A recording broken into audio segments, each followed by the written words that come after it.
Well, welcome to another edition of the Art Business Podcast. Today, we're exploring what happens when an MA Art Business, Sotheby's Institute of Art London graduand, i.e. about to graduate, and an emerging artist collaborate, how the work is shaped, presented, and translated for audiences in the market. So, before I introduce our guests formally, I'm just going to say a quick hello to Elisa and ask Elisa, where are you joining from and one thing you're excited about in the art world right now, Elisa? Hi, I'm Alisa. I'm joining from London. And one thing that I have recently been excited about is how the art world is becoming more and more accessible for the emerging artists, especially through technology and digital platforms. Thank you. And Nilanjan, same to you. Where are you joining from and one thing you're excited about right now? Hi, I am Nilanjan Das and I'm joining from Bhubaneswar, India. And I am excited about, there are lots of open moments in art world right now. There are lots of experimentation is happening. And I think we are finding out what art can be. And I'm excited about it, really. Fantastic. And obviously, we're going to explore that in more detail. So, just to introduce both of our guests today. So, Elisa is one of my art business students, Sotheby's Institute of Art in London. She elected to study the MA Art Business with myself and colleagues. She's a graduand, i.e., she's completed her dissertation, and her dissertation was on artificial intelligence, we now call it AI, in art valuation and personalization, which is a really kind of obviously hot topic at the moment, if I may say. And Nilanjan is a printmaker artist, and he's completed a PhD in printmaking. And Nilanjan's work explores public space, intimacy, power structures, including through cyanotype. We'll talk more about that and related processes. So, starting with Elisa, Elisa, could you briefly explain our optional emerging artist project that you took as part of the MA Art Business? What it is, what the students do, what a good outcome, if we can call it that, for both student and artist looks like. Yes, so the project is a collaboration between the arts family and Sotheby's Institute of Art. It's essentially an optional part of MA where students are paired with South Asian artist, emerging South Asian artist, and a student is allowed to take a role of a mentor and work one-on-one with the artist, where the student is applying all the knowledge and skills learned during the program in Sotheby's Institute of Art. It could be a set of skills or something specific like branding, marketing, gallery outreach, or just general plan development. And upon their completion, we all received a certificate of participation. I think the good outcome for the artist is essentially getting a clarity, direction, and perhaps of ideally future opportunities, and most importantly, international perspective from the student. And for the student is essentially about learning how to apply the skills that they learned during studies in real world context. And what happened specifically with me is that was my first experience working with one-on-one with an artist. So it was, yeah, applying something I knew that I learned to a new sort of work. That's a really clear explanation. Thank you very much for that. I was just going to go to a bit more detail to the arts family that we call TAF for short, TAF. That was begun and designed by another MA Art Business alumna, Neha Jaiswal, several years ago. And Neha herself is from India, and she decided to create this art prize, for which South Asian artists can enter. And the choice that students like Elisa are given is like the short list that myself and other judges create for the final prizes to be given. And pretty much, I would say that everybody in that shortlist, and we're often talking up to, say, 20 artists, I would say they're all really, really interesting. That's why they're in that, because there's quite a lot more interest than that. So that's the way that works, and then we allow our students who are interested in this project, is optional, to look through the work and then suggest who they'd really like to work with, and then they have a meeting and see if they get on. And here they are. They're past the end of the process now, Alisa and Nilanjan.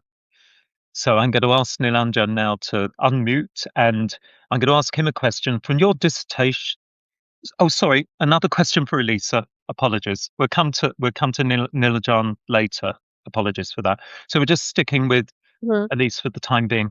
So from your dissertation on AI in valuation personalization, what's one practical takeaway, maybe from that research, for emerging artists right now? I think the one key takeaway is to remember that visibility has become more shaped now. What I found in my research is that AI tools, digital platforms, they don't just help people to discover art anymore, but they actually influence which works become visible first through recommendation systems, through different algorithms, through categorization. So I think it's very important for the emerging artists to position their works online in a very careful way. So essentially, not just adding images and description, but also using keywords, structuring the portfolio, thinking about an overall presentation as and to remember that they shouldn't be changing the work just because of all the AI and digital platforms and how everything is structured, but it's more about for them making sure that their works are accessible and they can be surfaced within those systems that contain thousands of works from different artists emerging and established. That's so out of that project, this is very, very useful for yourself in Nilanjan to Definitely. the reason I made a bit of a noise there, apologies for that, is because I was reaching for my bag where my colleagues on the MA Art business, my academic colleagues, we have a tradition of buying one another birthday presents, and they gave me this. I don't know if you can see that. Computational Formalism, Art History and Machine Learning. You can see the author's name there as well. And it's just, I've started reading it, and it's very interesting for me to understand in my generation what kind of emerging generations like yours. I guess, would you both describe yourself as Gen Z, or are you millennial Gen Z? I Uh, would describe myself as Gen Z, Gen and Z. yes. I think I'm from Millennium Gen Z. Don't worry. I hate categorization, but what I think is I need to keep up with understanding, what is going on in other generations' heads, basically. So the book will be very, very useful for that. I was just one more question, Elisa. Could you describe what you mean by personalization in AI? Personalization, yes. So what I discovered, because I was in my dissertation, I was using a few examples of digital platforms. And by personalization, I mean it's essentially preferences that collectors, audience, general public just use in specific digital platforms, where they're able to pick something specific on what they want to look at, and that's how AI surface the works for them. So, for example, like, and I think I made, yes, I think I made an example in my dissertation was artsy, because they have like around 200 categories where you are able to pick something like everything very, very specific to the point and get your account more personalized so that you I would understand. so that you would be able to see specific works of art. Yeah. So it's basically what's going on all the time when we all engage with social media. The algorithms of whatever media we're using are targeting us with certain kinds of reels and so on that they think we're going to like. And the same things so basically for this, it would be, for example, using algorithms to work out the taste of a potential collector of art and Uh, then presenting certain works to that personality. yes, definitely, which is it's something like I think in social media it's something that people usually don't realize because it's based on watching videos and engaging with certain content. But with art platforms, essentially the platforms give you a choice of picking something and Yes. basing that algorithm on on what you picked. Yeah. so they asked you to look at different types of art and say what you like, what you don't like Yes. so much. Very interesting. And and also in your project report, so our students have to do a brief Mhm. project report at the end of the kind of academic part of the project, because I better explain that as I understand it, and we might talk about this later, Elisa and Nilanjan have elected to continue working together, at least for a while. Students can, they can decide to Mhm. let's leave it now. We've helped one another. That's kind of as far as we're going to go. But my experience of the project, quite a lot of our students then continue to work in a kind of professional manner with artists and create quite a successful partnership. And it kind of might be the beginnings of the traditional artist curator relationship that we've seen throughout history, where the dealer curator, the gallery manager or whatever, continues to work with artists, and they develop, you know, they develop symbiotically, if I may say. So in your project report, I hope Nilanjan doesn't mind this. You describe Nilanjan as conceptually mature and visually consistent, but still strengthening professional presentation and strategic focus. What did that diagnosis help you maybe both to prioritize? But maybe Elisa can talk to that first. That diagnosis really helped us to focus more on clarity rather than reinvention. I think Nilanjan already had a strong conceptual foundation and consistent visual language. So the priority was not change the work itself, but rather strengthen how it was communicated. So we focus on things like refining portfolio, developing clear narratives around the work, and thinking more strategically about how, where it should be presented. So I would say it shifted the process from what is the work to how is the work understood by others. Interesting. Yeah, no, that's really good. And as I understand it, you ran mostly weekly meetings, sometimes every 2 to 3 weeks. What did the cadence do for momentum and accountability? And what did you learn about maintaining progress remotely? Regular meetings for us were very important because we were working remotely. So it created a sense of responsibility. And we usually organized our meetings when we needed to follow up on something or to refine something. So it wouldn't be just be to catch up on something very small. It would be like we would have divide our works for 2 or 3 weeks and then meet and then see how the progress is, give each other feedbacks. And I think what we both learned from this is that it's very important to prioritize clear communication, especially since it's remote, and have a balance between structure and flexibility, and to be able to adapt to each other's schedules. That's great. And so 2 to 3 weeks to me sounds quite a sensible break.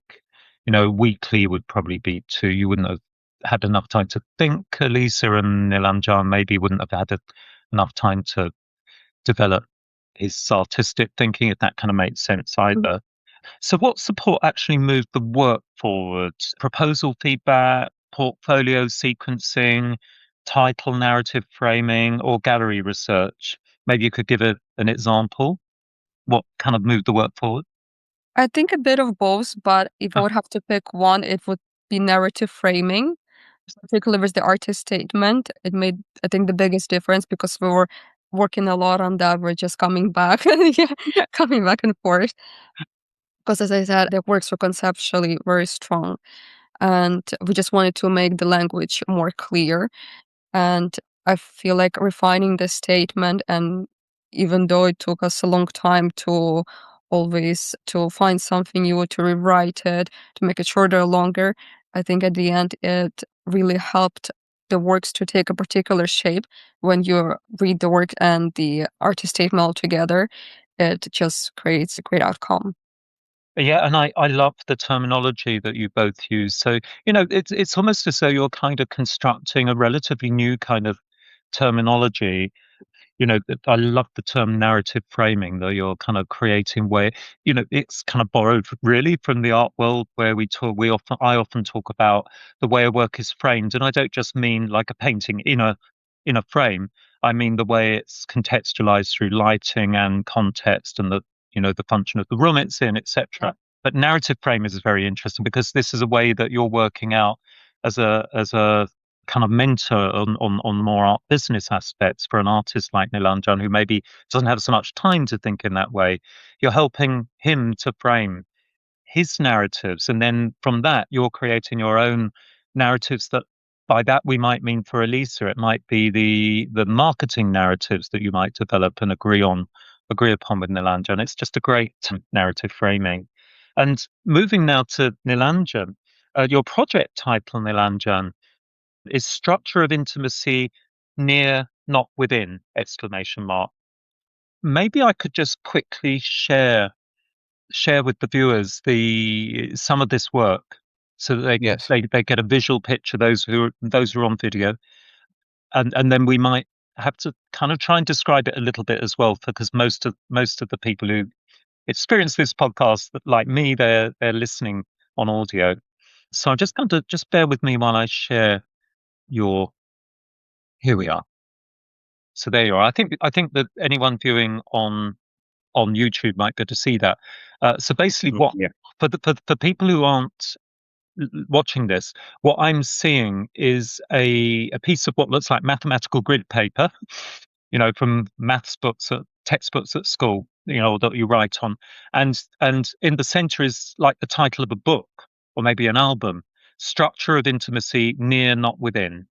Nilanjan Das. And then if we scroll down a little bit, we see page by page, we see works that are part of this project, if that makes sense. And you can see these kind of things, like you begin to see these. So there's a lot of abstract to start with, if I might say. And then we see what look like photographs, but strange, in the best possible sense of the word, strange photographs. Cyanotype, you might want to describe in a moment.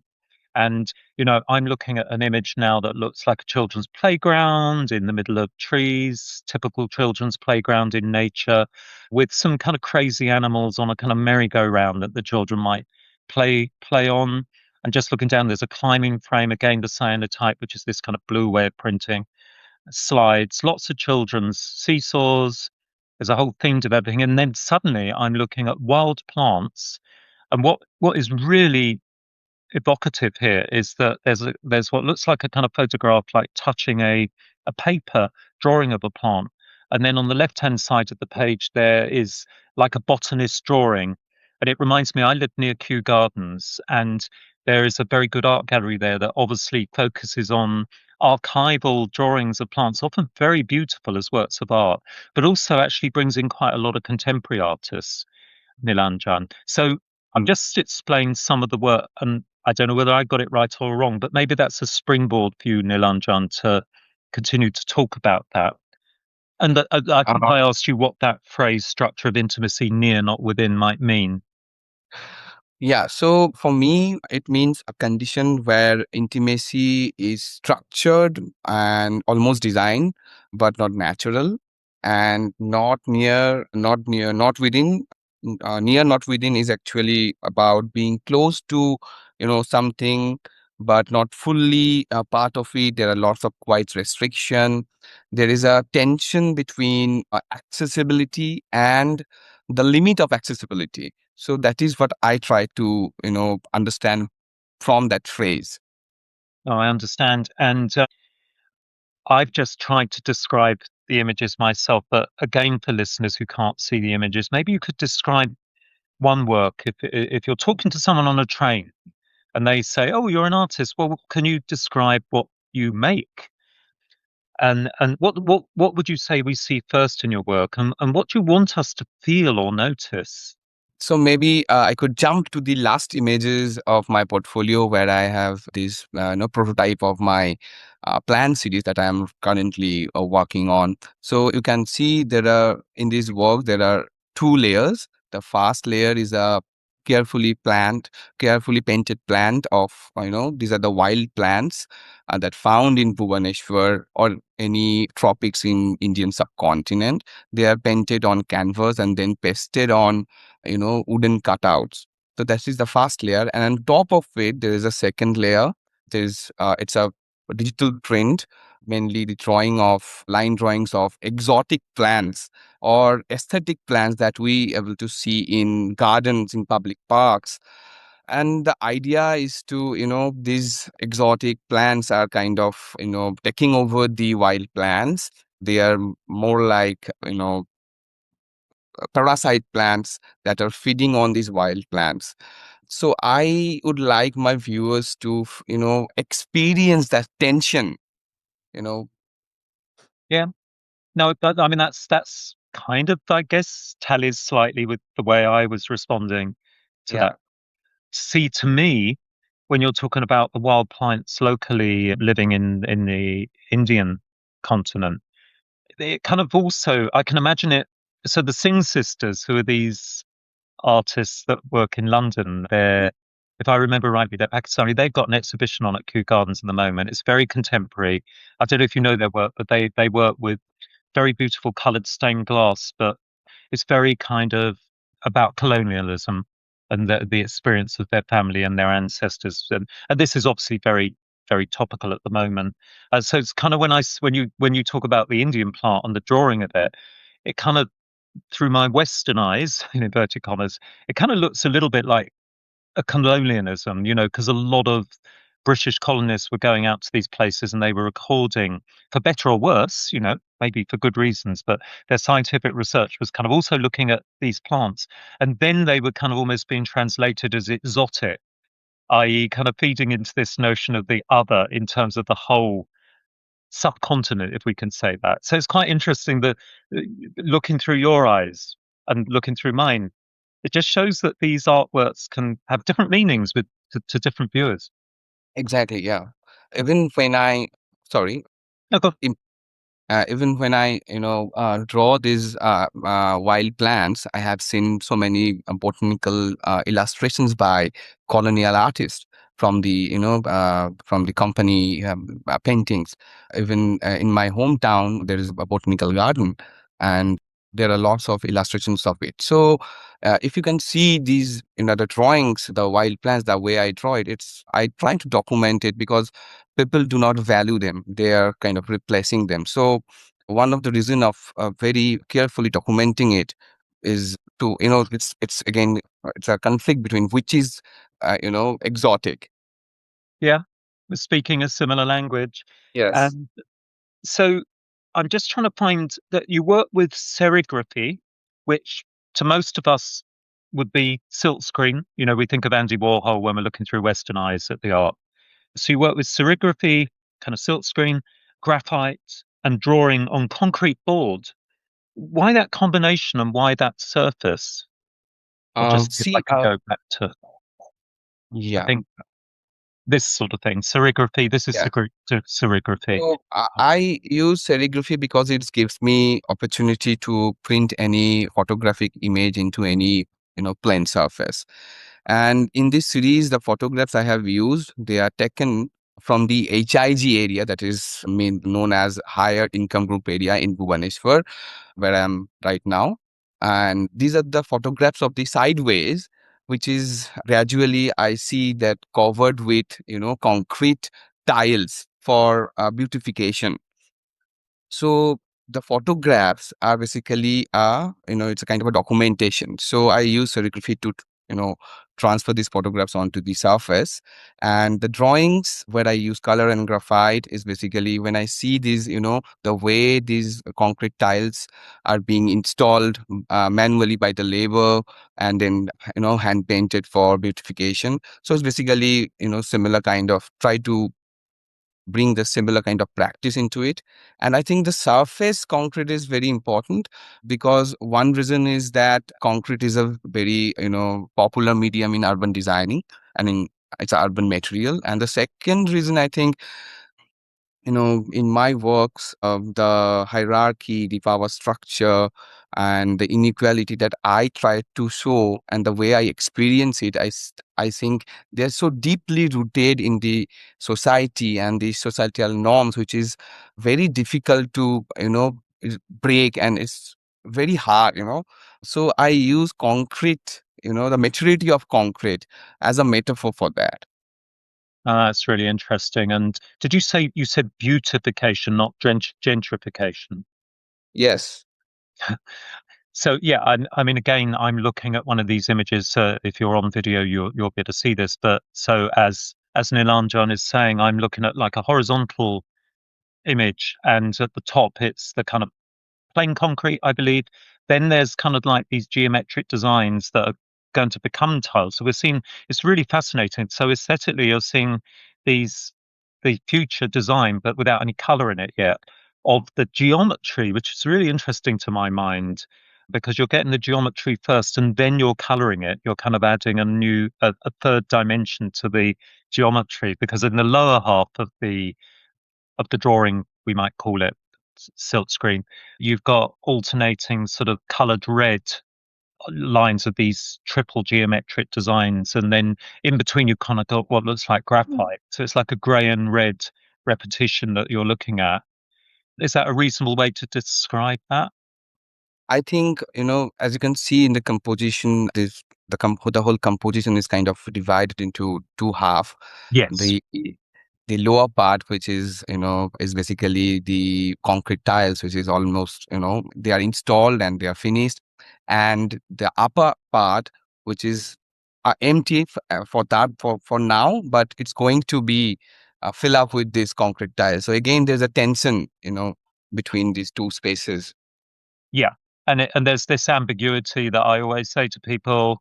If they say use one word for what you think good art is, I always say ambiguity, some kind of polarity in the work, which enables constant impossibility of fixing one reading on a work of art of any period, of any nation. It remains slippery. It's almost like a kind of post-structuralist reading, I guess, that I adopt. But I think it is there in a lot of good art, in my experience. I also noticed, Nilanjan, that the designs, these triple designs at the top, are they a different orientation? Yeah, I think they are to the ones Yeah, with a they, yeah.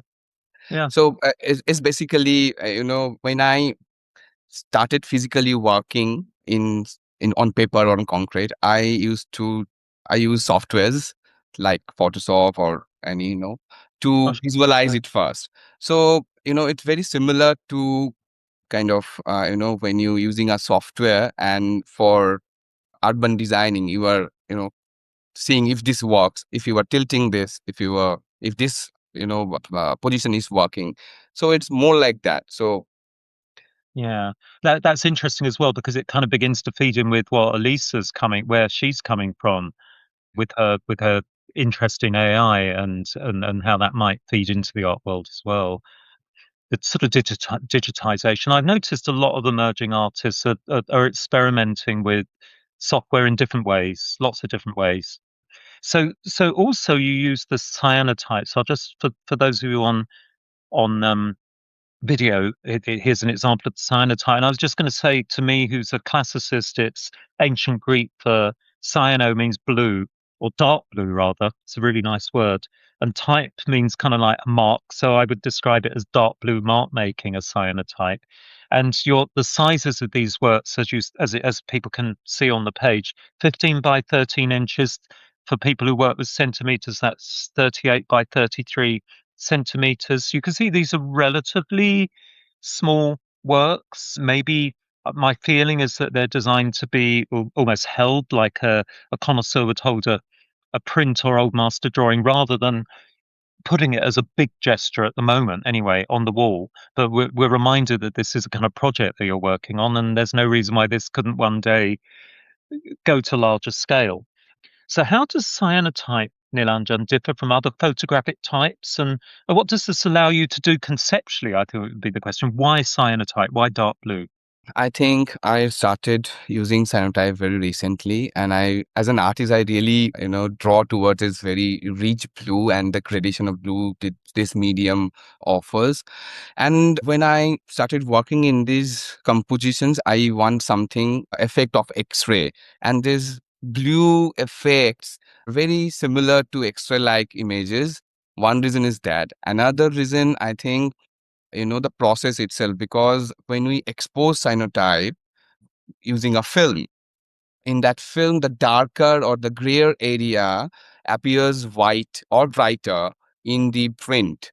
So again, the power structure, the hierarchy, or the inequality that I try to explore through my works, which is not visible in the naked eyes, but cyanotypes gives me that opportunity to expose them in my in the original print. So that is one of the reason of using cyanotype. The process itself has become very important.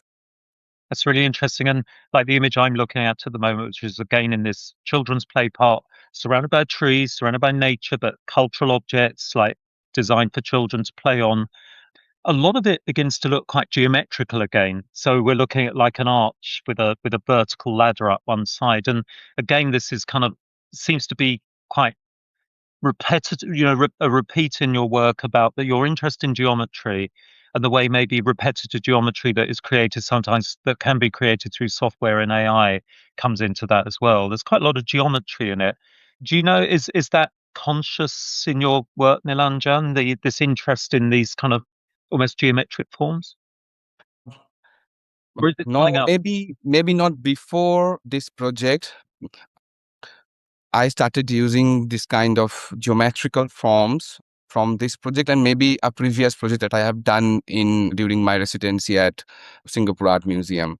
So these geometrical drawings are basically, again, it's more like playing with how when you have power and you are a designer and you have power to design some space, how are you going to do it?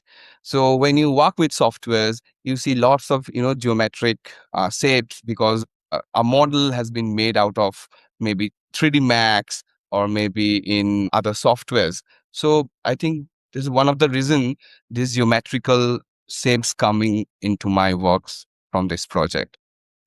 Yeah, and I noticed one of these images I'm looking at now is of a typical children's slide, but made out of mainly metal, I would guess. But the cyanotype has really, really emphasized something that we see throughout the history of like classical art, which is this sinuous curve. We see it in contrapposto statues from ancient Greece and Rome of both genders. We see it in Hogarth's work. He loved this kind of sinuosity. So it's very, very interesting the way you wouldn't necessarily notice that in a normal black and white print. The cyanotype has really brought that design out. So looking at these, it looks as though we're in some kind of urban environment with these photographs in the play park. It's like, I've got one near me in suburban Kew, like near the river, a play park just like this, just for children, but surrounded by trees.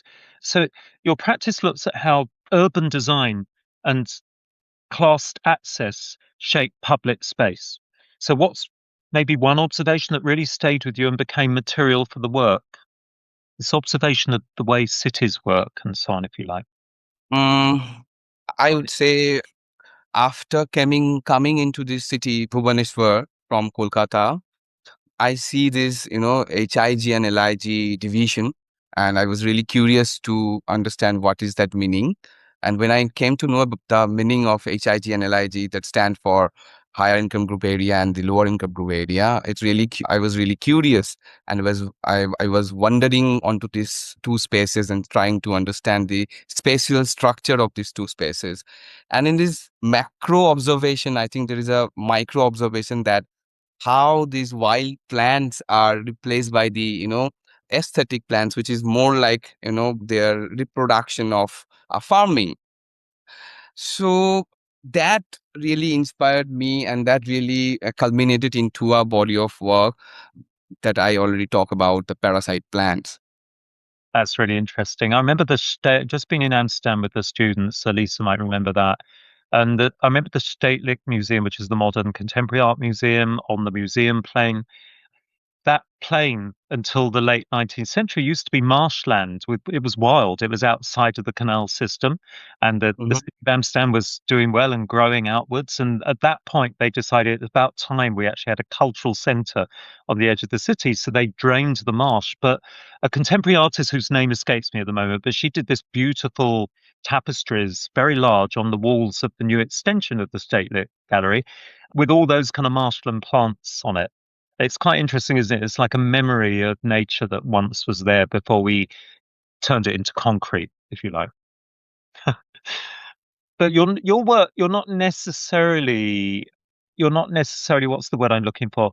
You're not necessarily criticizing or having a like a political or socio-political opinion on something suddenly becoming urban and concrete and taken over from nature. It seems to me you're more interested in transformation, metamorphosis, and the way new kind of forms develop. Exactly, yes. That's interesting. So let's talk about the collaboration between Elisa and Nilanjan for a little bit.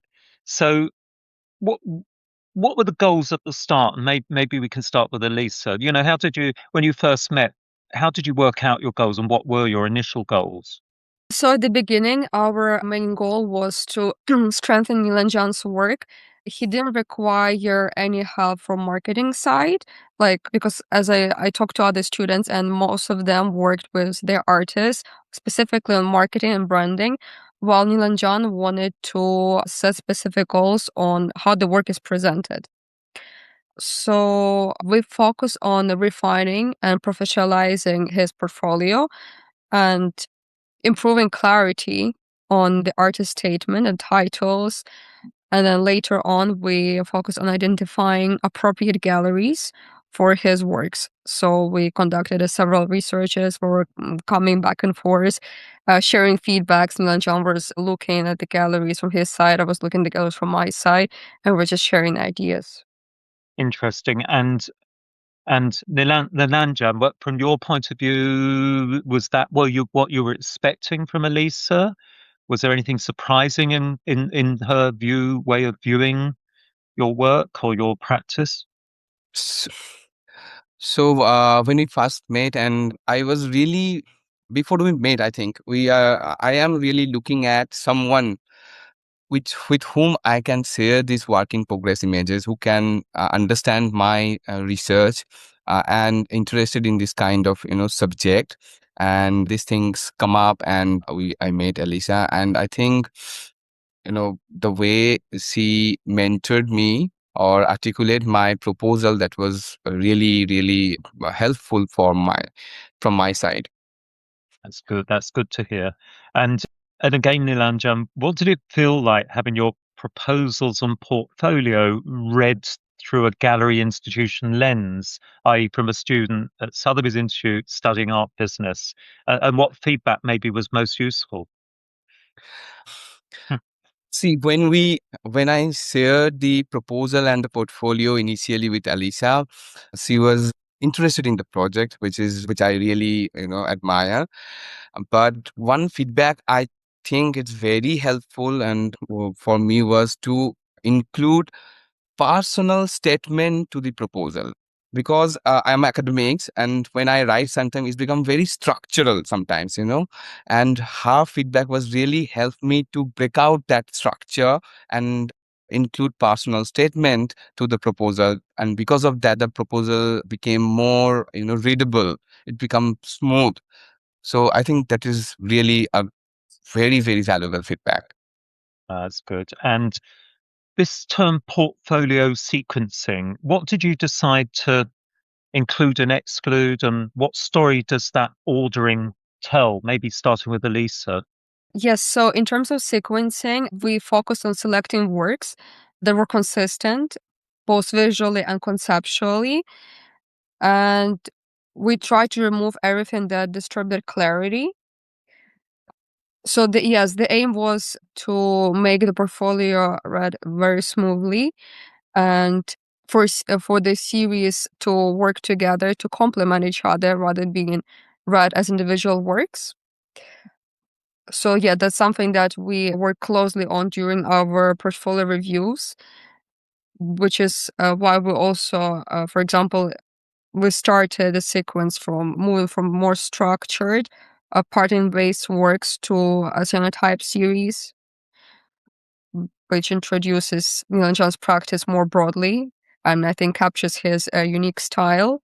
So when we were doing it, we try to make it read as one thing rather than individual works. It's a little bit like a poet or Nilanjan in your PhD. You know, you have a draft and you have to keep refining it. I know that experience, and some people really enjoy that. They like the kind of knocking out anything that is irrelevant and being more concise and punchy without somehow losing the punchiness. So I think you can end up becoming too dry if you overdo that. It's a bit like baking. If you leave it Yeah. in the oven for 3 extra minutes, it can ruin it forever. So thank you for that, Elisa. It's really clear way of describing this process. But I was just going to ask Nilanjan, again in inverted commas, the proposed layout becomes a story in itself. So what journey do you want a viewer to have moving through the works, as I kind of done on screen? I think the way the portfolio is designed, it's telling the narration of my different phases of my research on this project. And rather than seeing just the body of work, the body of work, I want viewers to, understand that research process of an artist, how initially he started, from where he initially started, and how it become more and more complex, how it's become more layered, how it's become macro to more micro. And I think that is very important for viewers to understand how an artist really works, because I think artist practice is always about you know you know go on from one to another. Yeah, and to understand where that journey is. Otherwise, you can go into like a preview exhibition or yeah, or a new exhibition, and you can get lost in the work and not realize that there is possibly a sequence going on in the way that you view the works. It may be in a rectangular room, it may be like in a clockwise direction, it may be anti-clockwise, it may be deliberately neither. But obviously, that is something that I think it can help for you and Elisa to work on that and put these works in a sequence and say this is quite important, the ordering of these words. So I was going to follow that up by asking Elisa, and it's kind of a bit repetitive, but she might have something else to say. I think. What sequencing logic did you use, Elisa? Theme, form, audience attention. What will get their attention, or market clarity, or institutional fit. Something that you think an institution might find particularly interesting. I mean, was it? Were you conscious of any of those audiences, if you like? Yes, I think we were, and I think our sequencing was mainly based on theme, but always with the audience understanding and market clarity in mind. As with the sequences, as we said, we want a viewer to understand the core ideas early on. So the opening works were selected for clarity and impact. But at the same time, it was important that the works could be clearly read with professional context, within the professional context, so that the curators, galleries can quickly understand its positioning. So from there, the sequence allowed more complexity, both visually and conceptually, and the viewer can were able was a- can is able engage more deeply as they go through the portfolio. So it was more about balancing everything together to get the best results. Yeah, that's interesting. And gallery strategy, you researched and evaluated. You've already told us you researched and evaluated galleries in both London and India. What criteria perhaps mattered most here? Positioning, accessibility, reputational value, or past programming when you're looking at these different galleries. We don't have to talk about whether you were successful or not. I think it's just the strategy, which is really important for both of you at your stages in your careers. I would say positioning and past programming were the most important. And we looked closely at how gallery's program aligns with Nilanjan's practice, particularly the kind of themes and artists that they represent. I think accessibility was also very important, especially at this stage. It was more strategic to focus on spaces that are open to emerging artists rather than targeting highly established spaces. So our strategy was essentially not to apply to all the galleries that we know, but choose specific galleries to apply to, and then just give feedbacks to each other. Yeah, no, that's interesting strategy. And Nilanjan, how did that research change how you thought about where your work belongs right now? I think the works belongs to a space from where dialogue and conversation can happen when we exhibit this work. So we have approached to many commercial galleries, definitely, but at that moment I think these works belong to maybe some institutional space who might be interested in showing this kind of project, might be interested in this kind of subject. So I think uh, that is where this works belongs. And to be honest, I can imagine it in the Kew Gardens Gallery I've already talked about, because these are the kind of things that anything that has some kind of botanical aspect there, they can be quite interested in. Not necessarily at this stage of your career, but maybe at a later. I can see that you're moving in that kind of direction at the moment. But so in your outcomes, you say the proposals became clearer and more professional, and the portfolio became more legible to external audiences. What was the single biggest shift that enabled that, would you say? The one thing that made the portfolio become more legible or readable to someone like me? I guess in some ways we've already discussed this, but you might have something. Should I say? Sorry? Should I say? No, do, please do. Uh, I think I already talked about, including the personal statement. But another very interesting thing was adding small phrases to the portfolio along with the work in progress images, Mm. so that the portfolio become more, interactive, and it feels like a narrative rather than just a documentation. So that is, I think, one of the valuable takeaway. Yeah. And maybe for a question for Elisa to start with, what was challenging? Elisa's project report notes that wider spacing between meetings slowed momentum at times, and narrowing gallery options was difficult in a very competitive sector. Maybe how did you handle those kind of rather stressful issues?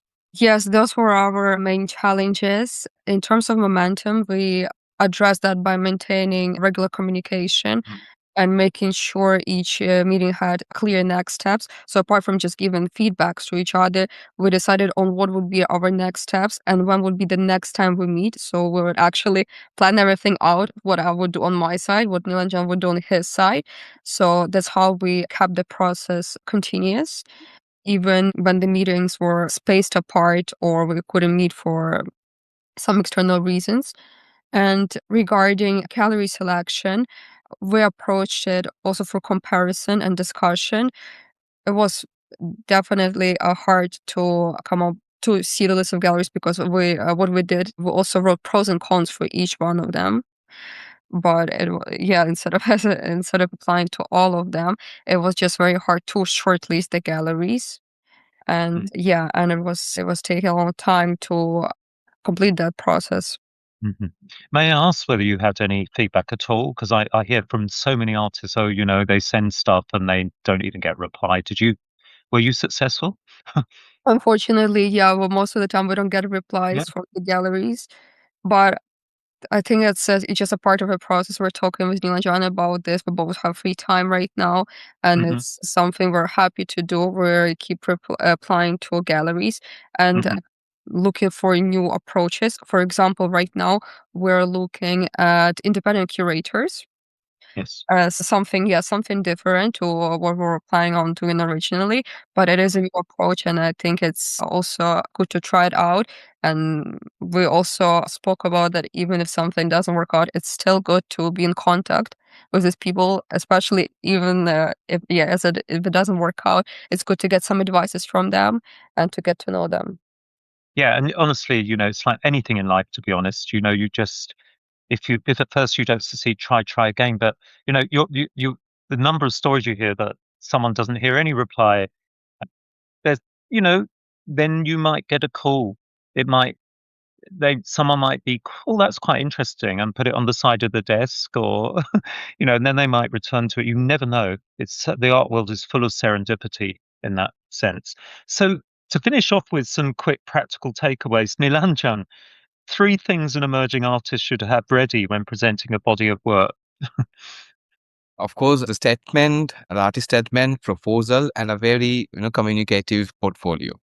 Thank you very much. And Elisa, three ethical ways an art business professional can add value to an artist. Not We don't necessarily mean financial value, but cultural value as well.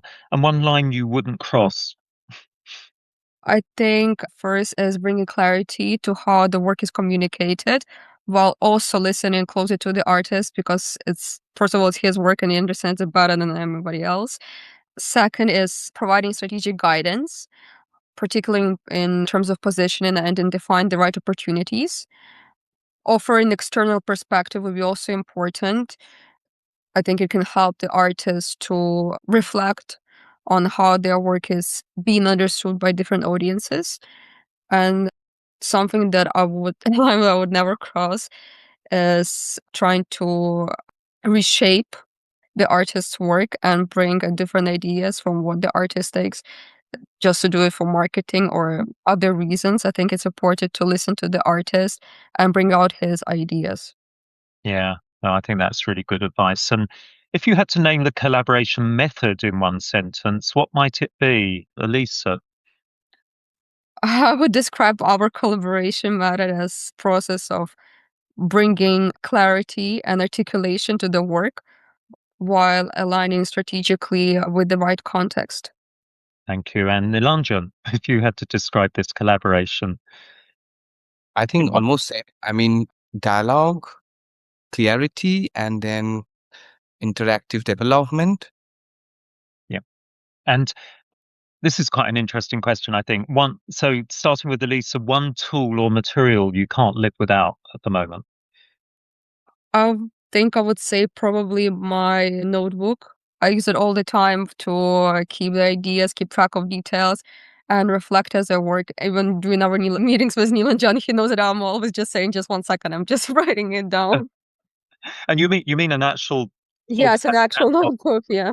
you know that I always insist. I tell my students when you're coming to like a Sotheby's preview exhibition or going to a gallery, please please bring a notebook rather than your smartphone because it kind of can look as though you're just buying something from Amazon if you're on the smartphone. Whereas if you're taking notes, it looks much more academic. It's quite a nice feel as well, the analog notebook, isn't it?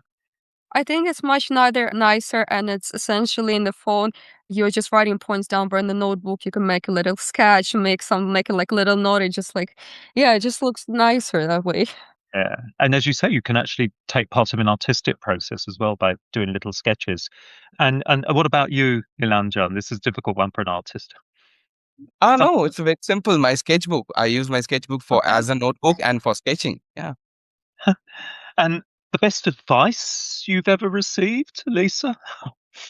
I think the best advice I've received is that clarity and preparation, the most important things before starting something.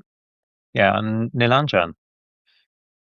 I mean, from this collaboration, I would like to say the best advice was, to create a framework. It's not just about creating the artworks, but also to present them. And very personally, as an artist, I feel so many artists really lack that, quality. They might produce works, but they are not very good at framing, how to framework, how to present them, where to present that strategy. So that was really a very good advice that I have Great. received. And so What's next for both of you? You're going to continue, do you have any future plans, or are you going to continue as you've been working, or are you going to give it a break for the summer? I mean, what's next, Elisa? No, I'm not sure about Nilanjan, but I'm planning to continue working with him. And for now, we're just, as we have our portfolio, have the statement where I'll focus on finding different independent curators and continue applying to other spaces. So I Oh, think we'll continue, yes, having our perhaps like 2 or 3 weeks follow-ups. We'll actually have scheduled a call on Friday. great. Good, So good, yeah, good. we're seeing each other What, to a discuss. debriefing of this podcast? Yeah, to discuss our next options and share the feedback. Yeah, well, you may get some feedback from even people listening to this podcast. So where could, well, maybe I could ask the same question to Nilanjan. Would you agree, Nilanjan, that you think it's worth carrying on for a little bit at least? Yeah, I would looking at this, meant to save in a more long-term way. So, we are already have our strategy. So let's see if that works. I am from my end. I already approached my gallery in India, and they are keen to present that exhibition in a two-month show. So that is one option in India. Let's see if we can find any international connection. Yeah. A little bell went off in my head when you were talking about this. There is an independent curator that might be interested in your work, so who knows? I might pass it on to them and see what they think. Because your practice now, I really understand it, is the kind of thing that this person might be interested in. So where can listeners follow you? Obviously, I can put some links into the podcast's written material, but do you just want to say, do you have, where can they see you? Where can they find out about you? I mean, both Elisa and Nilanjan can't say. For me, I think it would be LinkedIn, and I'll be very happy to connect. You can find me by Alisa Demchenko. Sure. Okay. And Nilanjan? I think for me, it's Instagram. Yeah. They can find me as Nilanjan Das. Okay.